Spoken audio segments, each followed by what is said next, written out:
Presidente Adolfo López Mateos decide nacionalizar la industria eléctrica y adjudicar al Estado mexicano la electrificación del país. Me ha afectado toda mi vida, me ha afectado en mis relaciones amorosas, en mi seguridad como persona, o sea, en tantas cosas. Hoy les traemos un secreto que ha estado guardado por años.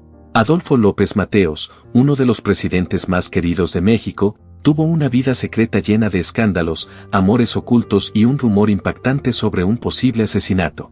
Y lo mejor de todo, su hija, Elena López, ha decidido romper el silencio y contar todo lo que nadie sabía. ¿Quieren saber qué realmente pasó?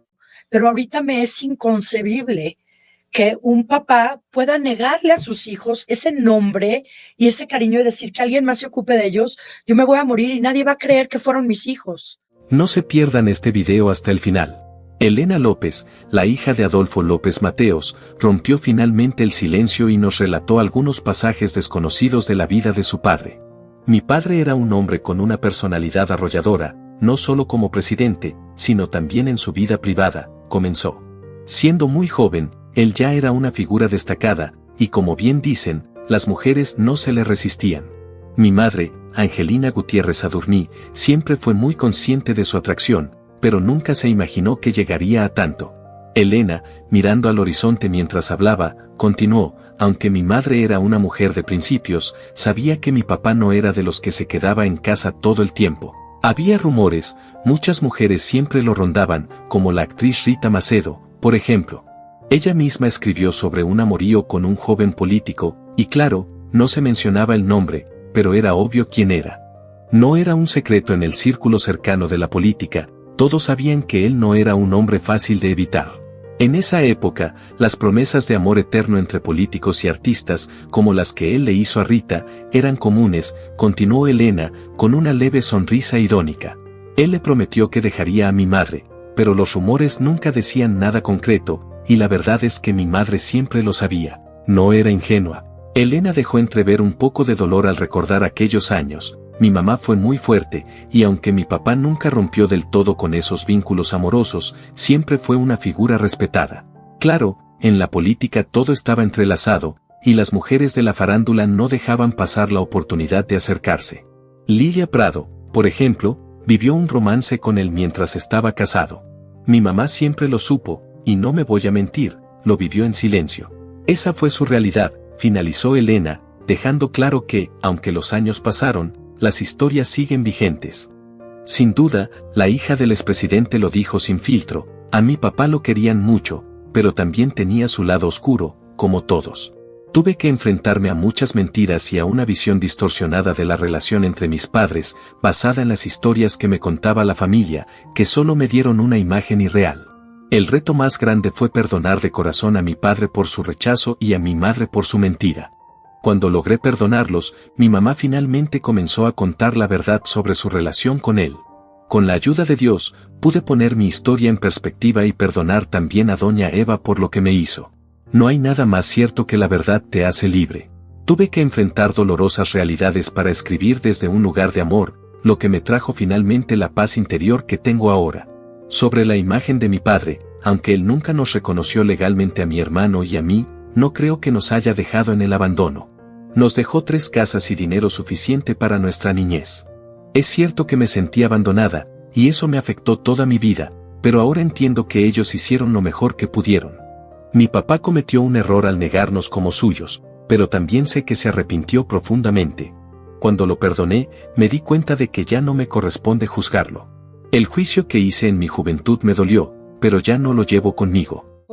Y tuve que pasar por muchas cosas muy fuertes, trabajo en mí misma y más que nada, donde ya no sintiera yo ese peso espiritual y de coraje y rencor, ¿no? Lo que más me impacta es que, después de tantos años, la gente sigue recordando a mi padre con cariño y respeto. No creo que su negativa a reconocernos afecte su legado, porque, al conocer la verdad, las personas podrán verlo de una forma más humana y menos idealizada.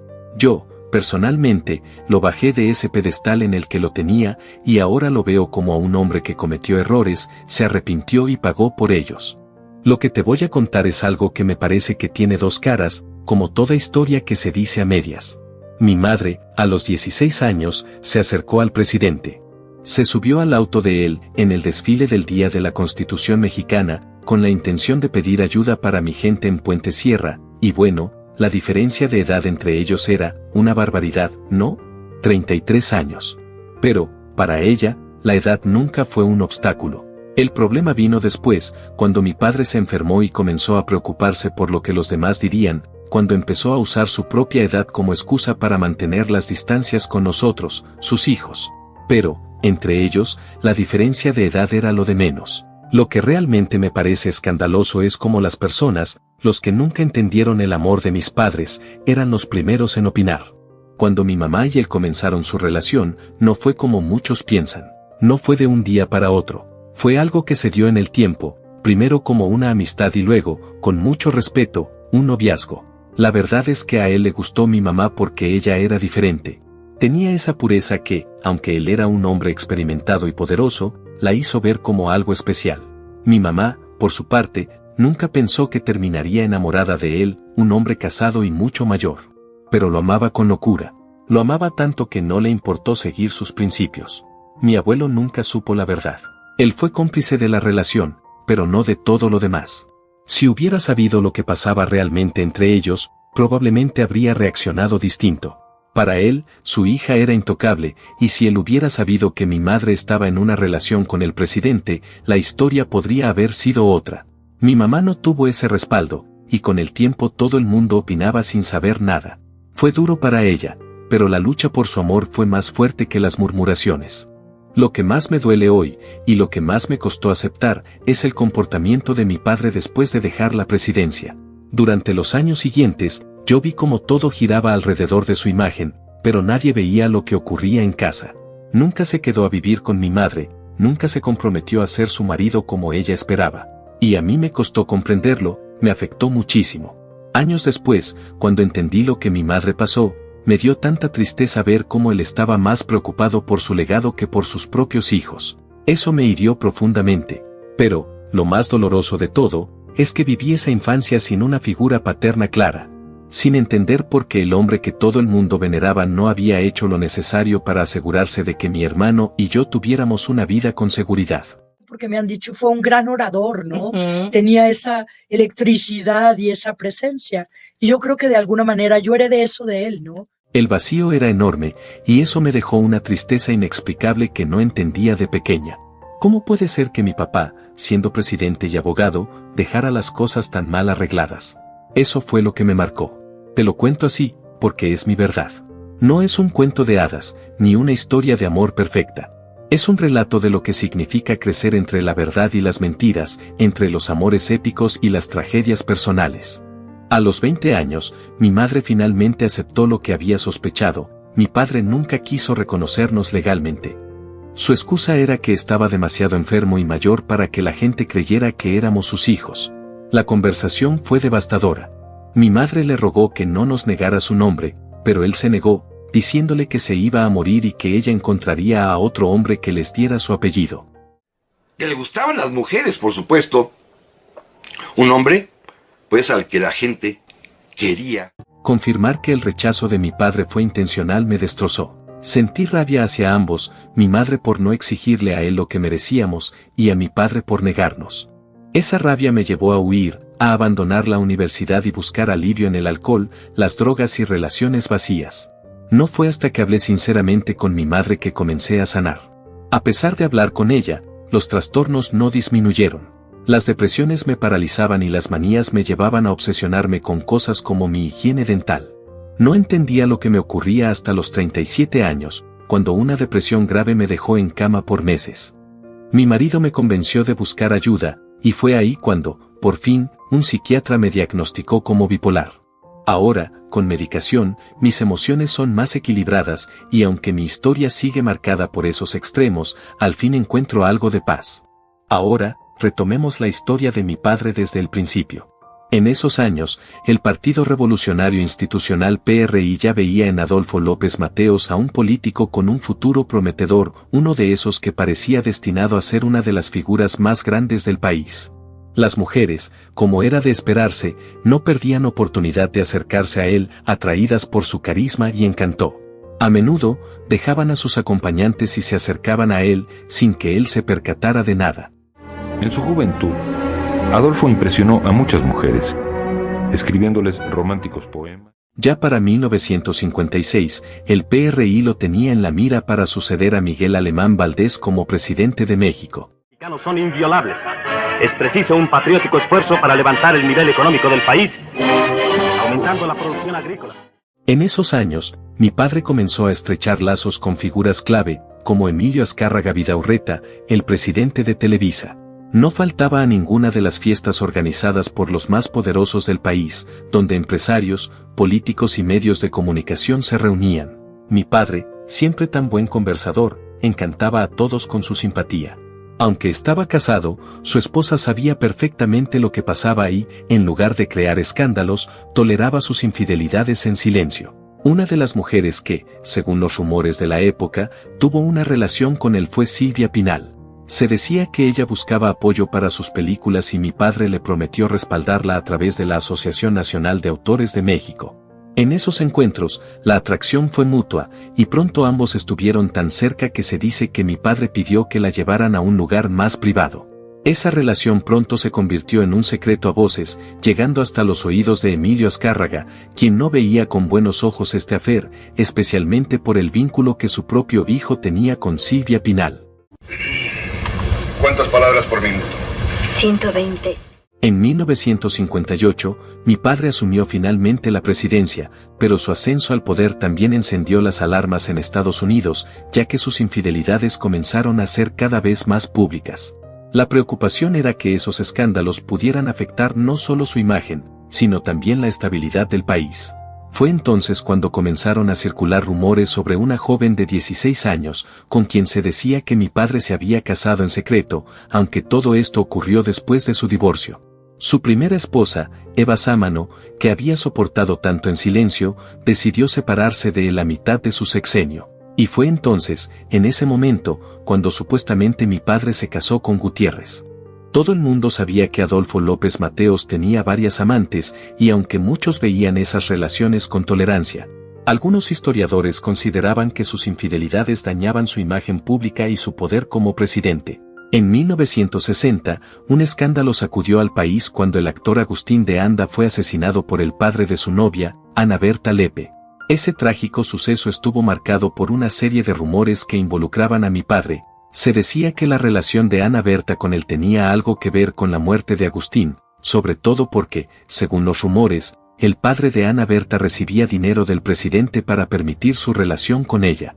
Esos rumores también señalaban que el padre, un militar retirado sin recursos propios, prefería que su hija tuviera una relación con mi padre debido a los posibles beneficios económicos, como el patrocinio para las películas de Ana Berta.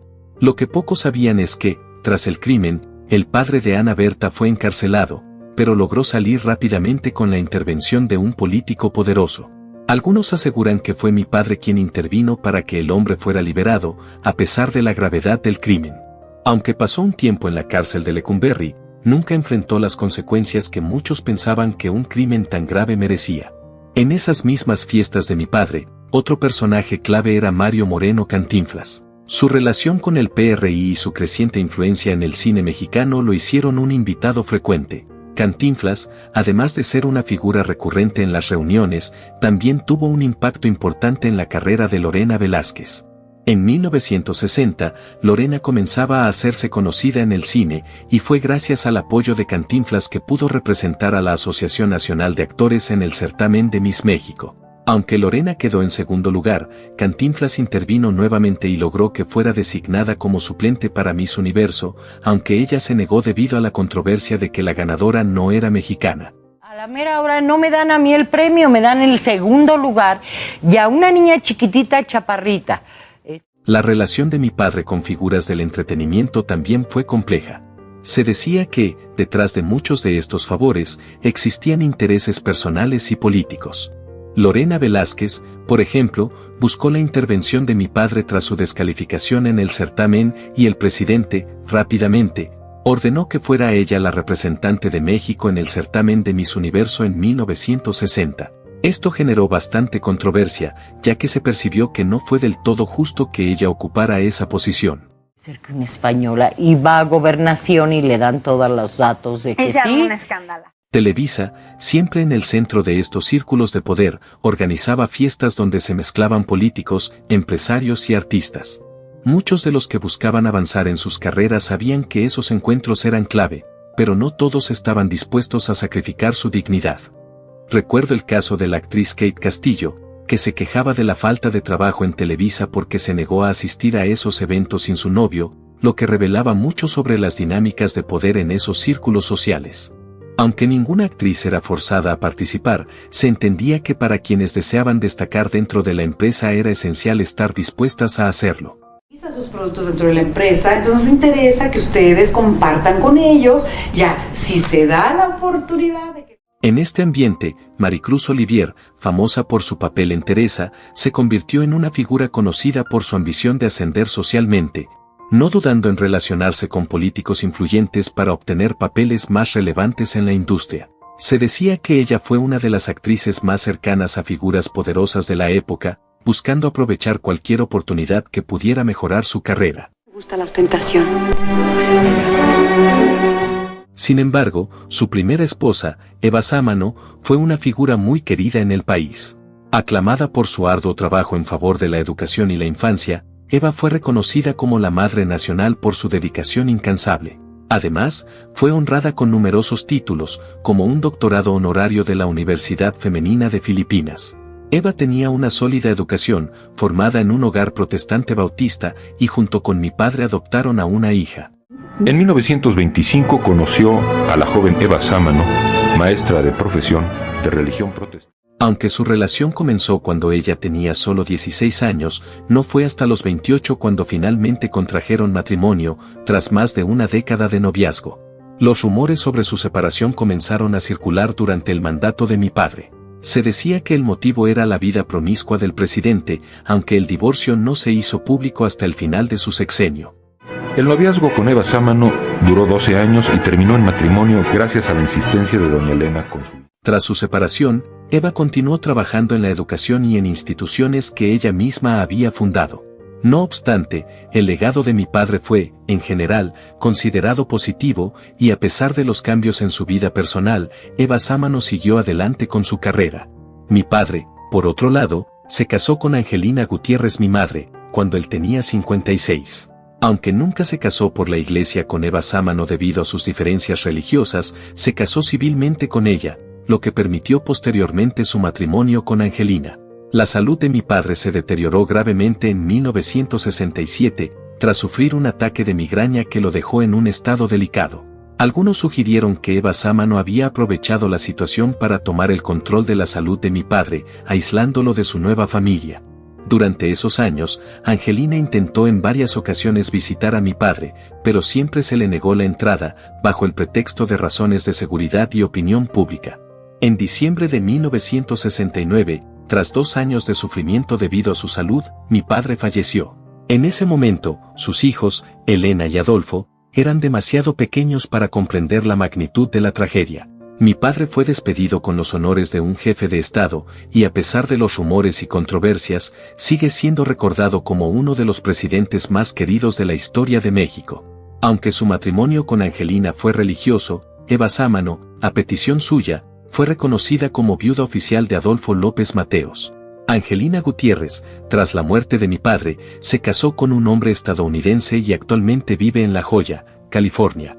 Eva Sámano falleció en 1984 y fue enterrada junto a mi padre en el Panteón Jardín, cerrando así una historia de amor, poder y tragedia que marcó un capítulo importante en la historia de México. Y así terminamos este relato lleno de secretos, misterios y revelaciones sobre la vida de Adolfo López Mateos y su familia. Las palabras de su hija realmente nos dan una visión fascinante de la intimidad de su vida personal y nos invitan a reflexionar sobre las complejas dinámicas de poder, amor y política en aquella época. ¿Qué opinas tú de todo esto? Nos encantaría saber tu opinión. No olvides suscribirte, darle like y activar la campanita para más videos como este. Y como siempre, leemos todos sus comentarios. Hasta pronto.